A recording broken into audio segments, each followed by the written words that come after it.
We're very, very honoured to have Lee Roberts come and chat to us today. And I'd also like to say thank you very much to the Institute of Internal Audit, Charles sitting in the back there, for putting us in touch with Lee. And I won't do justice to your biography unless I read it, so I'm going to actually read Lee's biography because it's very impressive. So just as an intro, Lee is the Chief Executive Officer of the Integrated Reporting Committee of South Africa. She's been deeply involved in the development of integrated reporting in South Africa and internationally. She's the chairman of the working group of the IRC, which is responsible for developing technical guidance. She was involved in the development of the international framework, being a member of the technical task force and working group of the International Integrated Reporting Council. Lee co-authored with Mervyn King the book Integrate, Doing Business in the 21st Century, and hosted the TV series Integrated Reporting Made Simple and Doing Business in the 21st Century, which aired on Business Day TV. Impressive stuff. Lee consults to clients on integrated reporting and technical issues around the international framework. She's also a freelance business anchor for Business Day TV, covering the markets, economy, and topical business issues. Being an award-winning business journalist, she has been a judge on the CSSA Integrated Reporting Awards and has presented on integrated reporting internationally. So we are very honoured to have you here today, Lee, and thank you very much for your time. We look forward to your presentation. Thanks so much, and good morning, everybody. So I'm going to be talking to you today about the integrated report, integrated thinking in the reign of King III. And as you know, King III becomes effective, the final version comes out on 1st of November this year. So I'm going to be talking about the differences between integrated reporting, the international integrated reporting framework, and the current draft of King IV, because there are some differences. Once I go through that, then at the end I'll give some forecasts on the way I see things going forward relating to King IV and integrated reporting, and also to corporate reporting in general. So, because I'll be talking about forecasts, some of them will be my personal views, and I'll try and differentiate them from those of the Integrated Reporting Committee, because we all wear so many hats. So I guess most of us wear so many hats at all times. And on the TV angle, well, in the world of TV, when there's a talking head for 45 minutes, it's just like not done. So we have 13 minutes, and then we go to an ad for Omo or something like that. So, which is the reason I'm saying that is, so please feel free to to ask questions throughout. It's much better, I think, if it's interactive, as opposed to listening to a talking head for 45 minutes. Okay, so I want to remind you of what an integrated report is. And I'm hoping that there's a reasonable level of integrated reporting, but if you want me to go into more detail, just shout. Sorry, can everyone hear? Is me? Is that right? So I don't think that's working that well. Okay. A bit of projection. Can you hear me at the end? Okay. So there'll be a bit of TV projection going on. Okay, so an integrated report is a concise communication. We don't want a 400-page report, because who in this day and age has time to read a 400-page report? I think you can get away with an integrated report in 100 pages or less, and that includes your summary and your financial statements. It's a story of strategy, governance, performance, and prospects in the context of the external environment. So no company is an island. We want to see how you impact on your external environment, and how, importantly, your external environment impacts on you. So it's a creation of value in the short, medium, and long term. So we're not just talking about financial value here, we're talking about value creation, which is the impact that you're having on all your resources and relationships. Because in today's age, you cannot just look at financial capital alone. Do you think that a business runs on financial capital alone and ignores all the resources and relationships which are so important, which are the reality of running that business? That's what the integrated report is. We want to get the story, the reality of your business. Okay, so for some context, I'm going to tell you about who's who in the integrated reporting zoo. So the most important player in the world is the International Integrated Reporting Council. Then in South Africa, we have the Integrated Reporting Committee of South Africa, which is the national body. In South Africa, we also have to listen to the dictates of King 3, and right now, draft King 4, final version coming out on 1st of November. Okay, so this is the IIRC. It's the who's who. Industry bodies, global bodies around the world are members of this august body. So the accounting standard setters are there, the auditing standard setters are there, the sustainability reporting guys are there, GRI. The Prince Charles's Accounting for Sustainability is there. He was a founding member, and he's very pro-connected and integrated reporting because he has a strong interest in getting accountants to realize that it's not all about financial capital. The stock exchanges are there, IOSCO, and some of the world's biggest companies are there, Nestle, Unilever, Coke. It's pretty much the who's who. Professor Mervyn King is the chairman of the council, and the current CEO is Paul Druckmann. So their mission is to take integrated reporting and integrated thinking mainstream. Now, integrated thinking, we'll cover a bit later on, but it's going to be like the next global buzzword coming out. So we're going to be covering that in a little bit of depth. Integrated reporting around the world, well, that little red circle, should be moved down a bit, but it's to highlight that the home of integrated reporting is South Africa. So it's something that we can really, really be proud of because our companies, our organizations have produce the most integrated reports, and this truly is the home of integrated reporting. But the rest of the world is catching up, and the IIRC has quite a strong global adoption policy. So in the East, a lot of interest in integrated reporting in the East, in Japan, which is the country which has the second most number of integrated reports, and that's because Abe wanted to push the long-term value creation and get away from the short-term financial. So he's taking a longer-term view. Prime Minister in Malaysia is really behind integrated reporting. In India, they're interested. In China, they're interested. In Sri Lanka, they're interested. So moving across the world, in Southern America, Brazil has a stock exchange requirement that you either give sustainability reporting information or you give an integrated report, or otherwise explain why you're not. In America, not so much interest, but they're going to get there. But Canada, there is some interest, and I think what you can say about America is that they are doing sustainability reporting. They have some issues which they have to get their heads around, but I think that they will embrace integrated reporting, and there's starting to be some interest in the US. In Europe, I would say that's another big area of strong interest. The EU, the European Commission, said that they see integrated reporting as the future, which is such a great step forward for us. It's popular in countries such as Holland, Germany, and Switzerland, and separating the UK from Europe. Those companies over a certain size have to do a strategic report, which is pretty much what an integrated report is. And so when Stephen Hadrell was out here, he's chairman of the FRC in the UK, he was saying that the only difference is in the name. So a strategic report, which those London companies have to do if they're over a certain size, is the same as integrated report. So it's growing around the world, and the reason is because it's the right way to do corporate reporting.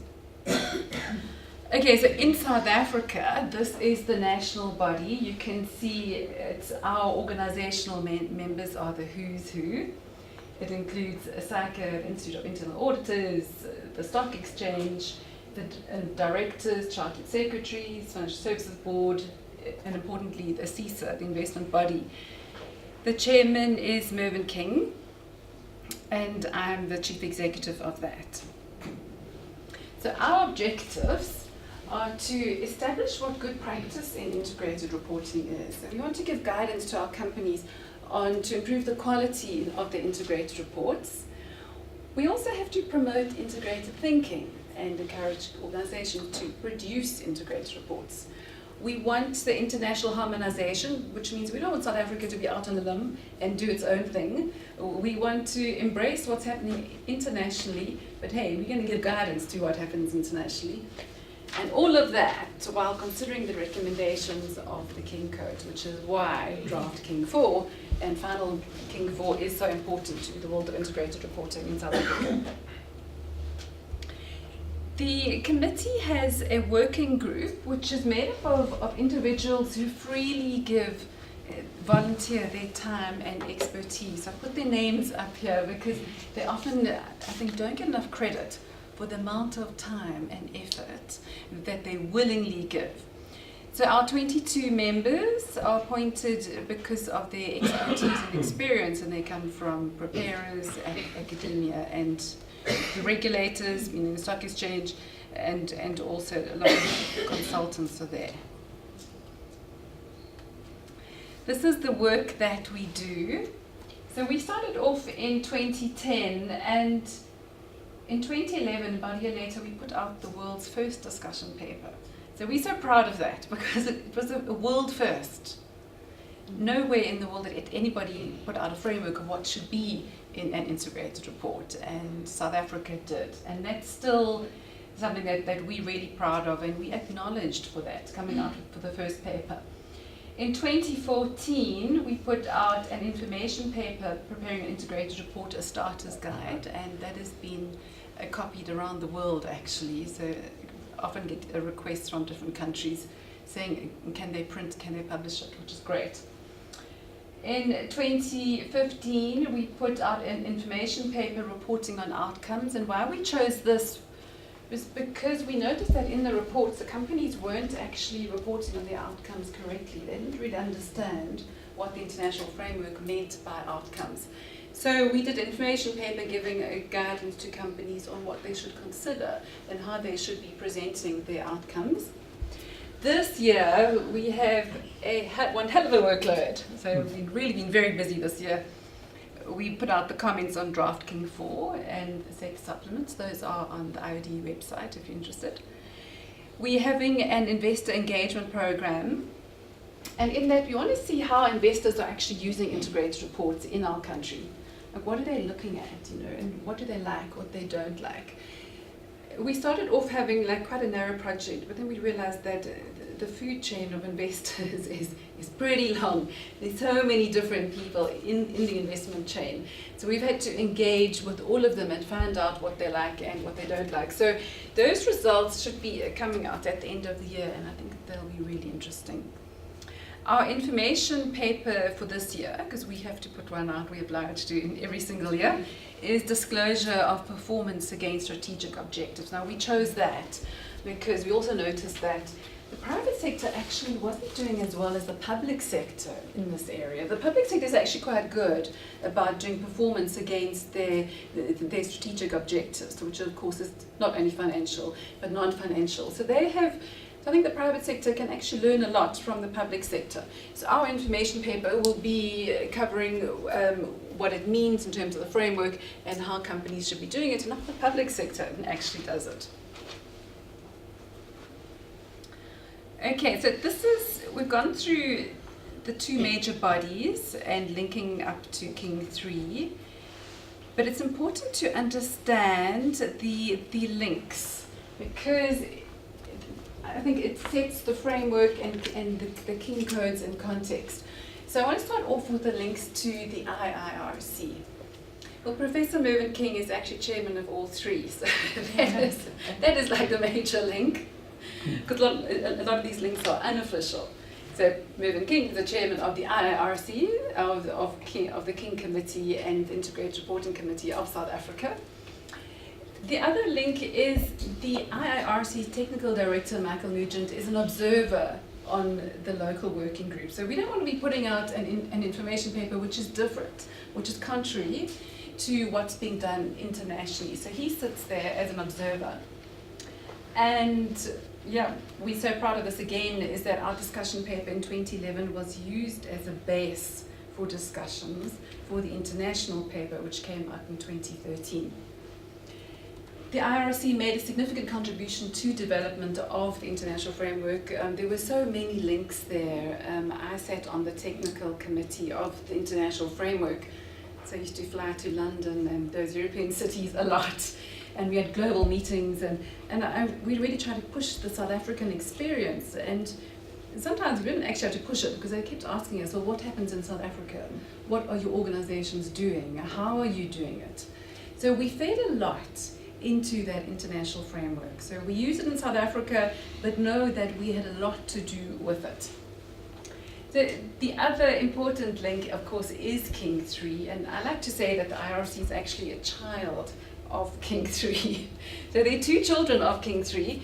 One is the IRC and the other is CRISA, which is the Code for Responsible Investment in South Africa. So we were born in 2010, and our sole reason for being born was because King 3 came out and said to companies, do an integrated report. And the listed companies, especially, who were kind of obliged a few months later to start preparing integrated reports, were saying, well, actually, what is it? Or what should be in it? Because King 3 didn't really give much information, kind of like gave broad stroke stuff, but didn't give information on what to put in it. So that's why we were born to come out with a framework, with a discussion paper. So the King 3 thinking, which fed into South Africa's discussion paper, and we've also worked with the IOD, because as you know, there's a practice note blending or bridging the gap between the King 3 and the international framework. So we worked closely with the IOD on that. A quick look at who's doing IR in South Africa. Listed companies, as you know, the King 3 recommendations fall into the listing requirements on an apply or explain basis, as often we have to stress. Non-listed companies, you know, companies like Straight and others are doing it, but I think that this is an area where I would really like to push integrated reporting. I don't think it's being done enough by the private companies. The SOCs, all the big guys are doing it. They see it as a mark of good corporate governance. The Transnet, Eskom, etc. Public sector, even some of these small public sector organizations are doing integrated report because they see it as a mark of good corporate governance. It's great to see the Competition Tribunal and Legal Aid and Facet producing a report every year. The NGOs, NPOs, SACA does it, URBA does it, and some of the NGOs like Cottons and SRI are doing it, and they're doing it, and they're saying that this is a great funding tool because they can give it to their funders and say, this is the story of our organization. It's not a 400-page read, it's a 50-page read, and you know the story of our organization. So that is a growing market, strangely enough. And then the big guys do it, municipalities, Cape Town, Johannesburg, although Johannesburg's report is 400 pages, so we would like to see that down. The current guidance to use in South Africa, so the international framework, this picture of it there, was released in 2013. In South Africa, we have endorsed that. So the IRC has endorsed that as good practice on preparing an integrated report. So we're saying that this is our good practice guidance on preparing a report, use the framework. But remember that our mandate is to stick to the King codes. So it was King 3 and now soon it's going to be King 4, which is why we had the practice note. And if there are any differences when King 4 comes out, we'll be having to deal with those as well.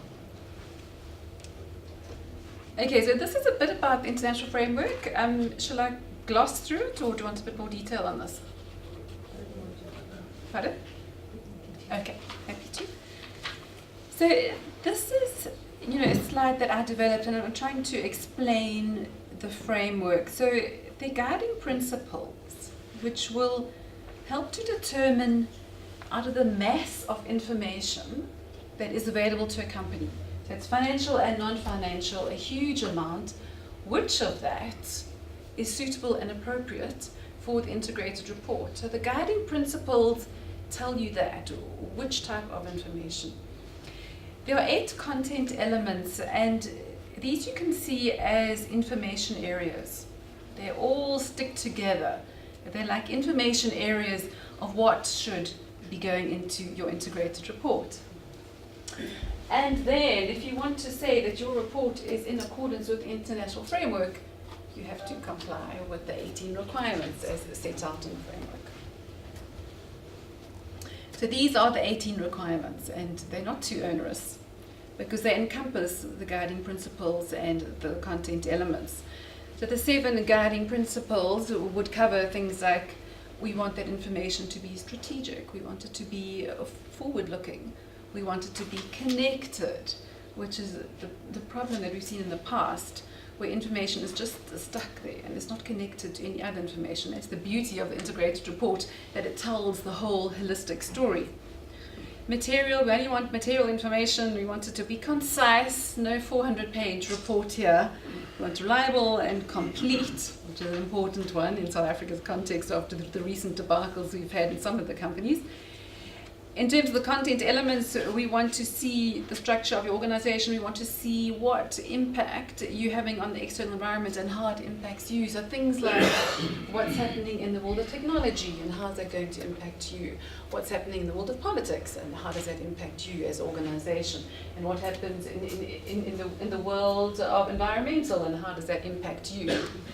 The business model, we want to hear about governance, risks and opportunities. We want to hear about strategy, performance against that strategy, and future outlook. On the left-hand side of the slide, there's also 2 requirements for statements, so board responsibility. And most of our companies, of our listed companies, actually do have that, so the chairman would sign off. Because this is a board document, it's not a PR document, it's not a marketing document. This is the voice of the board. The integrated report is the voice of the board. So the board should be signing off and acknowledging and attesting to the integrity of that document. And if your report is done in accordance with the framework, please reference the international framework. The other requirement is that it should be designated identifiable communication, which means concise. So if you want to add your annual financial statements, that's okay, you can. But just keep the integrated reporting section fairly concise. You'll notice those 2 fundamental concepts at the top. The 2 fundamental concepts, and if you understand these, you understand integrated reporting. So the first one is that there's 6 capitals. In South Africa's discussion paper, we referred to these as resources and relationships. So in those international meetings where I put forward, we talk about R&R, and they say, no, don't read that R&R, we want 6 capitals. But this is the way the world's going, 6 capitals. So all your resource and relationships should be seen in terms of 6 capitals. The framework does give a definition for each of those capitals, but you're free to, as a company, to create your own definition, which you would just need to disclose that. So you would draw your inputs. So your inputs, what you need for your business, like you need water, you need electricity, you need paper, you need human skills and intellectual capital. You would draw them from all of those 6 capitals. They would churn through your business model, your external environment, your strategy, your strategic objectives. You would then produce outputs. Now remember, we did an information paper on outcomes. The reason we did it was that because people weren't understanding the difference. So this is the difference. So your output can always only be a product or a service. So you're a training company, it's your training process. You produce widgets, it's your widgets. So your outputs can always only be a product or a service. Or strange enough, carbon emissions, but that's all aside. So if you understand that, then your outcomes are easy. Your outcomes are the consequences of doing business. So you're a brewer, and you taking water from the wetlands, you're destroying the wetlands. There's not going to be enough water for you in the future. That is your consequence on your natural environment. And why is it important? I mean, apart from being a good corporate citizen, because it is going to affect you in the future. What you do to your capital today affects you directly in the future. If you're a brewer and there's no water, well, what does that mean for your business viability and business longevity? So the 2 fundamental concepts are 6 capitals and value creation. And value creation is all of this. It's on this side of this graphic. It's the consequences of doing business. So we call it value creation, but we define it in the framework as being positive, negative, or preservation. And value creation, you can see conceptually as being the totality of all of those. So it's either positive, negative, or preservation. So you could have hurt your natural capital by reducing and destroying the wetlands.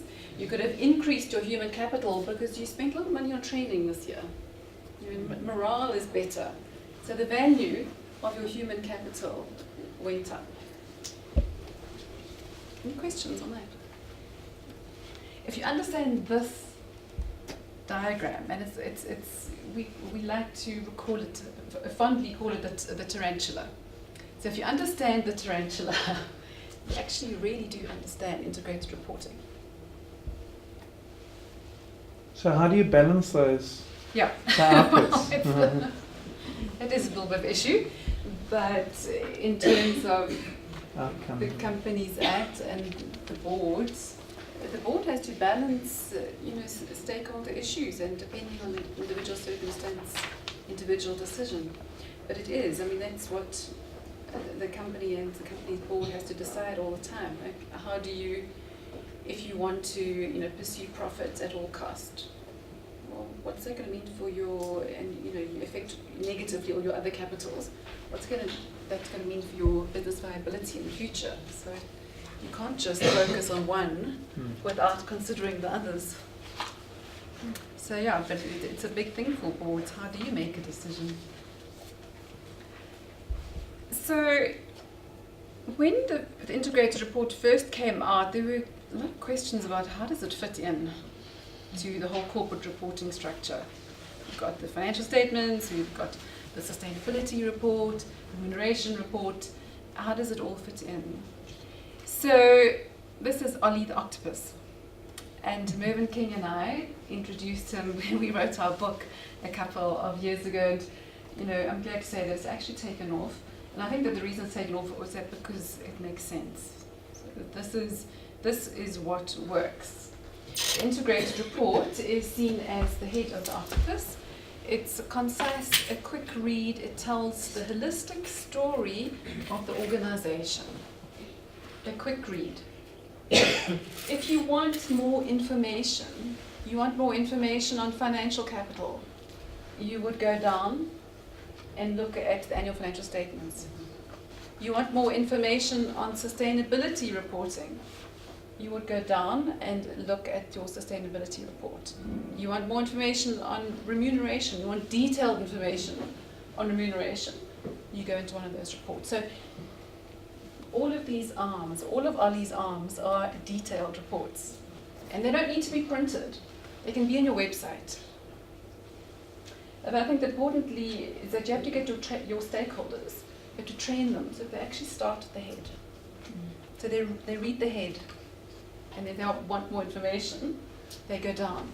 Because different groups of stakeholders will obviously want different types of information, which is covered here.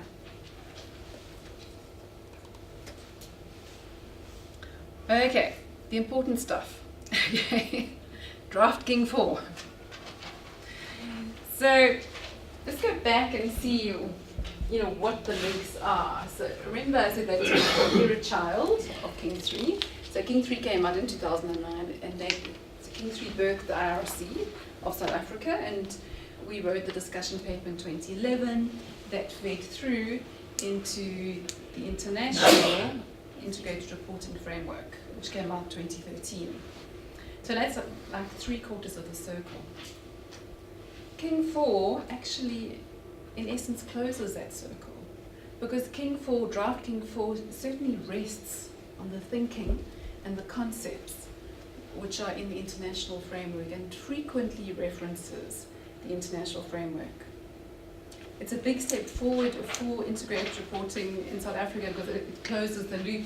I think if you understand integrated reporting and integrated thinking, then you understand a lot of what and why there are those practice recommendations and principles in King 4.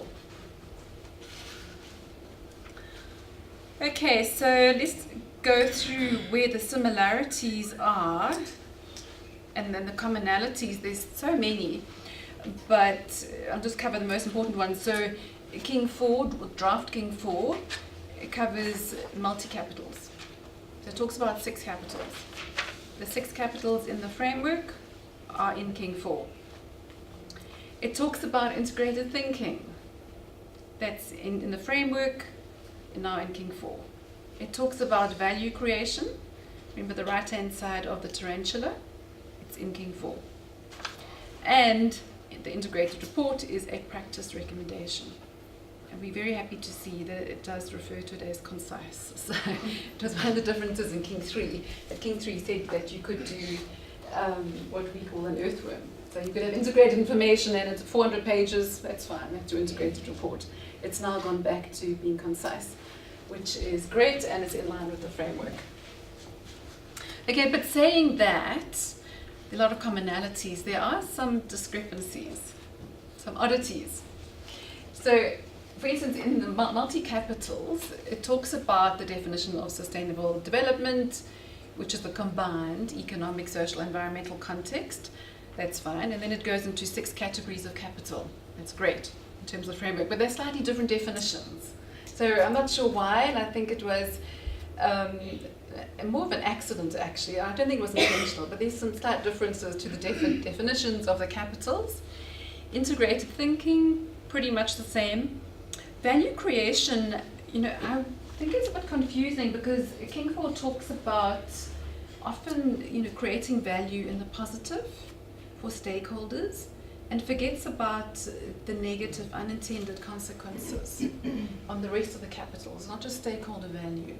Value creation is all of the six capitals on the right-hand side of that tarantula. And on the integrated report, it says that it should be annual. So the integrated annual report.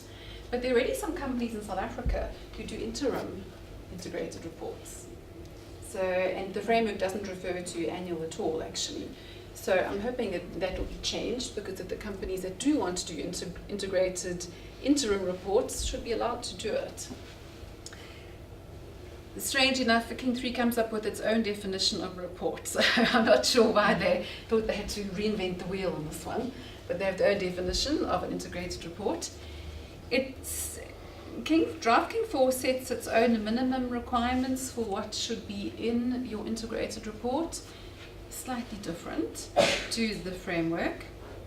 On performance, it comes across as stakeholder value. It's this whole, around the world they're talking about shared value. You've heard of that? And it talks about, organization for the value, but shared value, it's organization for the value, but as well as value for your stakeholders. So that's fine, I think it's good, but if you talk about that, then you seem to be forgetting the negative, unintended consequences that you have on your capitals. So shared value, it's not shared value. Value creation is both positive and negative, and preservation. So I think that is a misunderstanding which some listed companies have. They're just talking about the positive value for stakeholders. It's not. What about all the negative impacts? As an external stakeholder, I want to see what impacts you're having on all of those capitals. And if I don't like it, then I won't invest in your company, or I won't deal with your company. Materiality also is slightly different. King 4 talks about what's important to the organization, but then later says, consider the audience of the integrated report. Whereas the framework is pretty firm. It's what's important to the organization, and that's what ends up in your integrated report. Okay, integrated thinking. How much time have I got left? This is going to be a huge, huge thing around the world. When Mervyn King and I wrote our book a couple of years ago, it was, I think, the first wording on integrated thinking, and it was an educated thumbsuck as to what it meant. We said it comes in at 3 levels, the board, management, and employees. Since we wrote our book, a lot more has come out on integrated thinking, and I think so much more is going to come out, because this is 21st century management accounting stuff. The essence of integrated thinking is the management of those 6 capitals. It's actually quite simple. It's daily management of those 6 capitals. It's also cutting through corporate silos to connect people and information to achieve the organization's strategic objective. In these big organizations, so often a department would focus on its own objectives and not pursue the group's objectives. So integrated thinking is supposed to cut through those corporate silos. It would cover strategy and risks, measurement, monitoring and reporting, all the accounting side, and decision making. It's getting to the best possible information, all-round information, which means that you give those decision makers financial and non-financial information. In other words, it's those 6 capitals. See the world according to 6 capitals. Mm-hmm. It's realizing the connectivity of things, that you do this to one capital. You screw with one capital, this is how it's going to affect you and the other capitals in the future. You make that decision, you want to do it, that's fine, but know what the consequences are. It's thinking about the longer term. And really, I mean, is this about business viability? How can you manage a business today thinking of financial capital alone and not all of the other 5 capitals, which are essential, which are the reality of your business? So to me, integrated thinking is just business viability. And I can't understand why anybody would not manage their company according to this.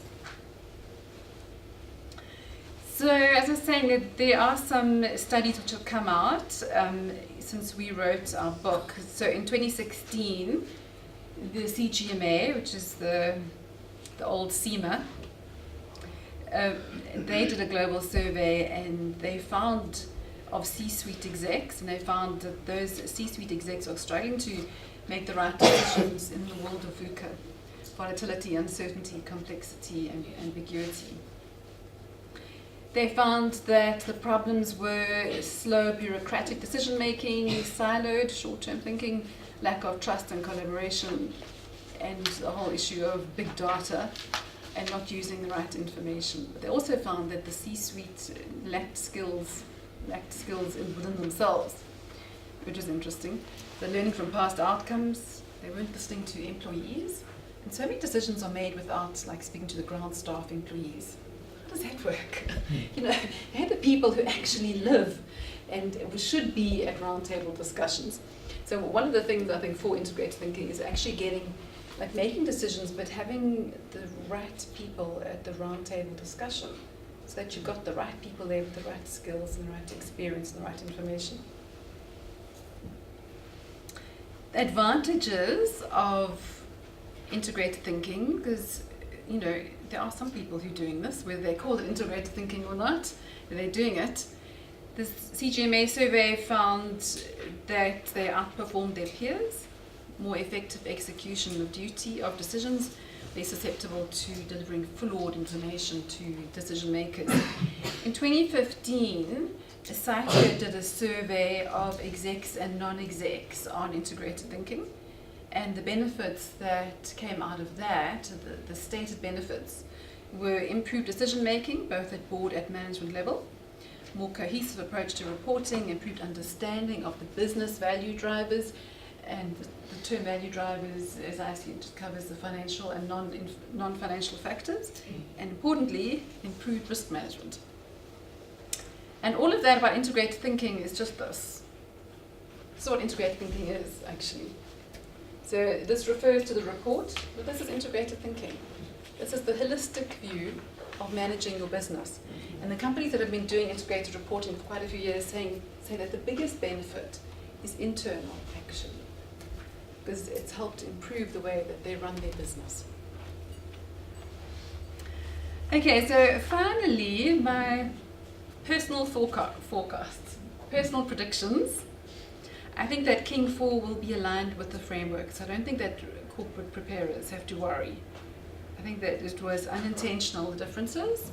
I do think that there's going to be alignment, which will make it much easier for corporates preparing integrated reports. The audience of the report. Okay, so this is going to be, I think, a difference. So the international framework says the audience of your report should be investors, but hey, it'll be of interest to all your other stakeholders. King 3 was very much stakeholder inclusive. So your report and every other report you do is aimed at all your key stakeholders. I think that the most likely scenario is going to be that we just carry on the same way, that we have a practice note for King 3 which puts it back to the board. So in the interest, what does the board decide? How does the board see it? What is the interest of that organisation? So it's going to be the board making a decision. A recent stat is about half the listed companies do to target their report investors, half to key stakeholders. So it'll be interesting to see whether that shift changes. Sector supplements, King 4 has 5 sector supplements. NGOs, SMEs, municipalities, public sector, retirement funds, they all recommend that those organisations do an integrated report. So I think it's going to spread the reach of integrated reporting. So we're going to get to those companies who don't currently prepare an integrated report.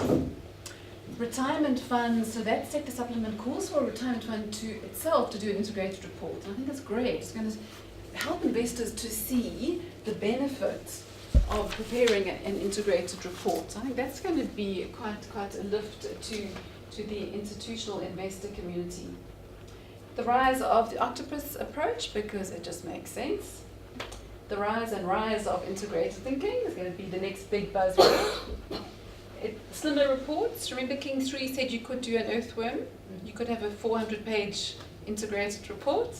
And now Draft King 4 says a concise report. So hopefully we won't see 400-page reports. Draft King 4 stresses the fiduciary duty to the organisation. And I think because it's in there so explicitly, it's companies going to make companies think that when those boards make decisions, it's not just to shareholders. It's actually in the best interests of that company. It's not to your shareholders, in the best interest of that company. And the best interest of the company, you have to include or consider the best interest on each of those capitals. Assurance is going to be a big thing going forward. At the moment, nowhere in the world is an integrated report assured. But I think in the next few years, it's coming. These are my longer term and more global forecasts. Those were for South Africa. The acceptance of 6 capitals. The multi-capital approach, I think, is here to stay. It's going to be the way that businesses are run. It's so intrinsic in integrated reports and integrated thinking, it's going to be there. Triple bottom line, triple context will be seen as yesterday's story. Okay, sticking my neck out on this one. It was in Draft King 4. But I think that the world's going to move away from just seeing things in ESG. It's like so yesterday's story. We're going to move to 6 capitals. It's going to be a better appreciation by investors of the many uses of the integrated report and why organizations should do it.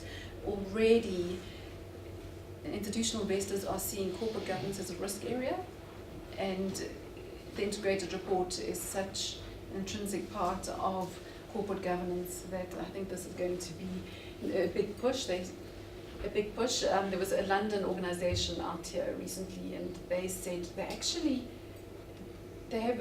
work for institutional investors and issuers, and they were saying that the institutional investors have their own corporate governance audit functions. So they would go into companies they invest in and see what they're doing about corporate governance, because that's the way the company is run. Integrated reporting will be there.